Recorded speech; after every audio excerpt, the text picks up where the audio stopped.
Hey everyone, and welcome back to Ontario Cryptids. Spring is right around the corner and I can't wait, but really I cannot complain since this year we really had no winter. However, spring means change, and let's say I have made a couple changes with the membership program. One that was well needed. Going forward, we will only have one tier instead of having two. So one tier at a cost of $2.99, which contains the following perks. First perk is your loyalty badges. Currently we have 6. The second perk is your emojis. We have 4 currently, but the more members you have, the more emojis we will have. The next item is the priority reply to comments, early access to new uploads, shorts mainly, but from time to time it'll also be the weekly episodes. Community posts for members only, and shoutouts. Now, that's not to say I'm not going to be doing regular community posts, but there will be specific ones that will be members only. And like I stated, members shoutouts. OC Discord server. And once I put my video together explaining all these perks for the OC members, I will go into depth what exactly this means. And lastly, the members only chat rooms where we meet once a week and talk about anything and everything. Like I stated, I will be creating a video to discuss these changes in more detail, but for now you can head on over to the communities tab to learn more. I will also be making changes to the OC store since new products have been added. I will discuss these further at the end of this episode. If you have an encounter story that you would like to share, then please forward your stories to OntarioCryptids@gmail.com. I would be honored to share your story with like-minded people.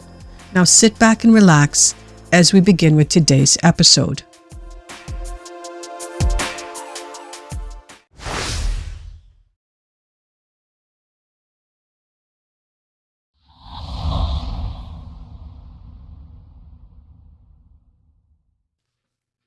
This first one takes place in October 2005.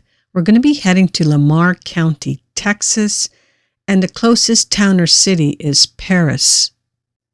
My friend from Kansas was coming to visit me for the weekend. She called me on the phone and she said, "Oh my God, there is a giant gorilla on the side of the road." I laughed and said, "I think you may be a bit delirious. You're seeing things." I told her that it was probably a black garbage bag piled up, so she turned around to see what it was, and when she got back to the site, there was nothing there. I asked if she went far enough back, and she said she did. Now, I've known her for about 6 years, and in all that time, I have never known her to see things that weren't there or make things up, so I have to question what it was that she saw. I know she had to have seen something, but what it was, I'm not sure. The only reason I got thinking it might have been a Bigfoot is because the other night I was watching a show called Bigfootville on the Travel Channel, and I thought that what she saw that night very well could have been a Bigfoot. Well, anyways, thanks for your time.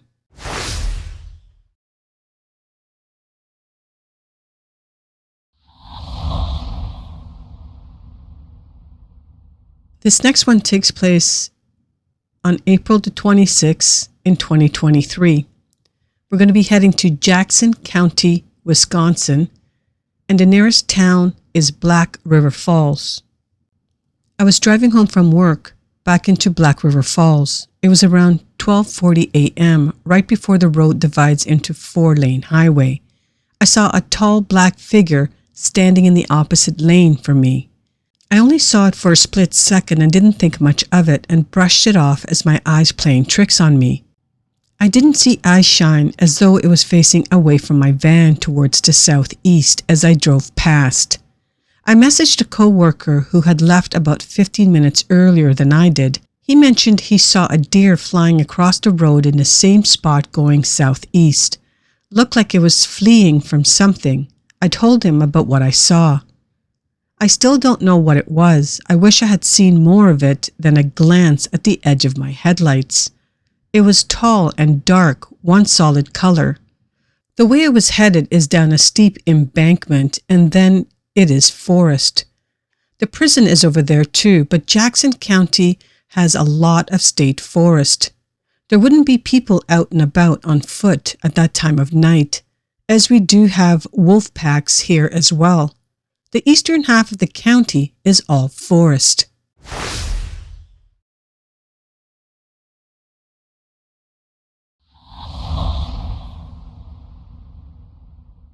June 25th, 2023. We're going to Medina County, Ohio, and the nearest town is Valley City.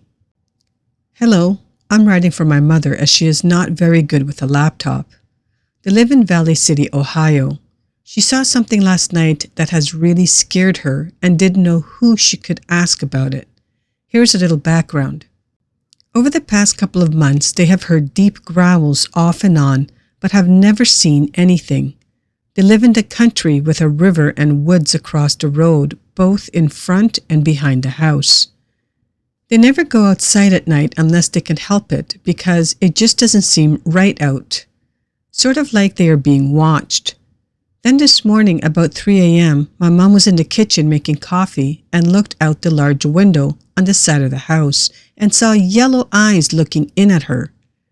As she had the lights on in the kitchen, she couldn't see the full body, but the window was open and she smelt a musky skunk smell. This was the only window that the blinds were not closed. Needless to say, the coffee never got made. It scared her really bad. She went into the living room and sat in the dark until it got light outside. Then when it got light, she went outside and said it smelt like a herd of skunks had been around. The window was fairly high on the side of the house, and I'm about 5'2" and can barely look in the bottom of it. We estimate that where the eyes were on the window, it had to be close to 7 foot tall.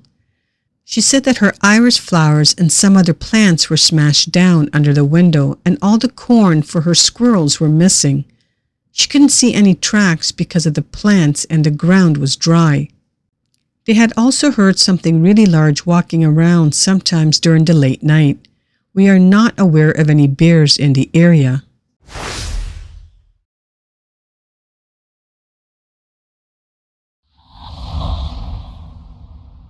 This next one takes place August 11 and 12 of 2023.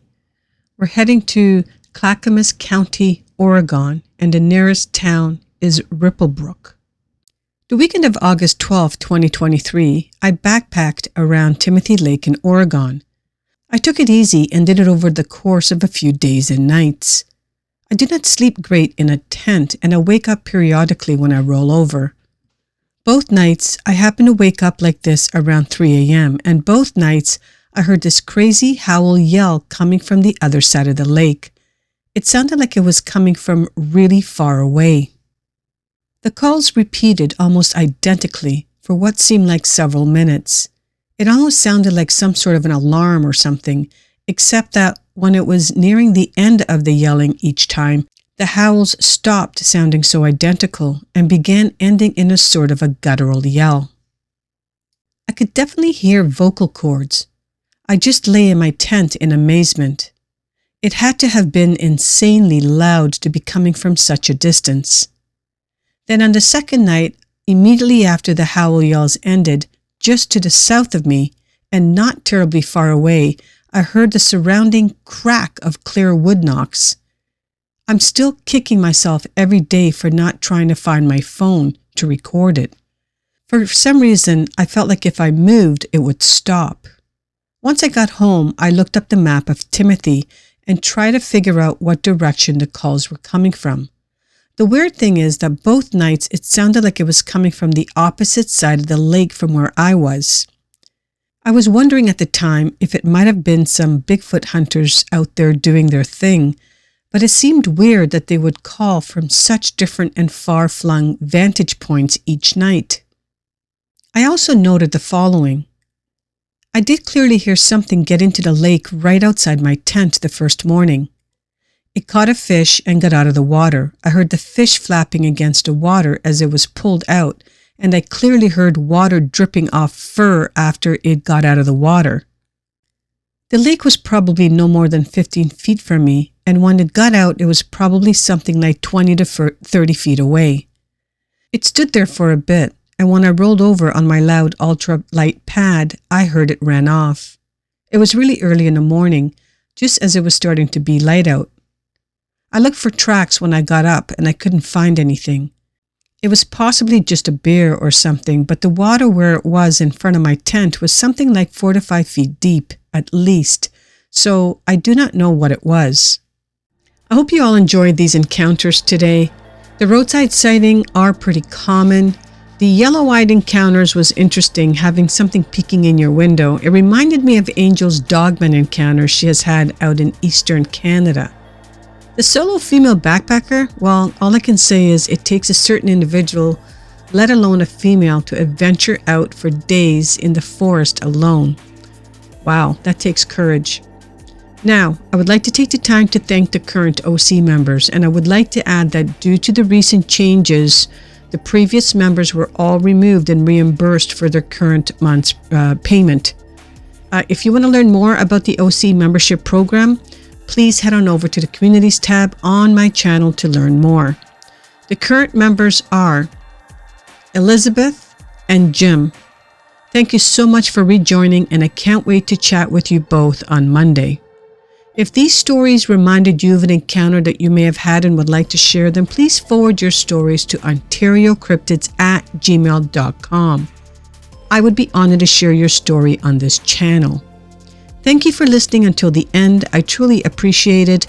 Please hit the like button on your way out and smash the subscribe button if you're new to my channel. Have a great weekend, and we'll see you all next week right here on Ontario Cryptids.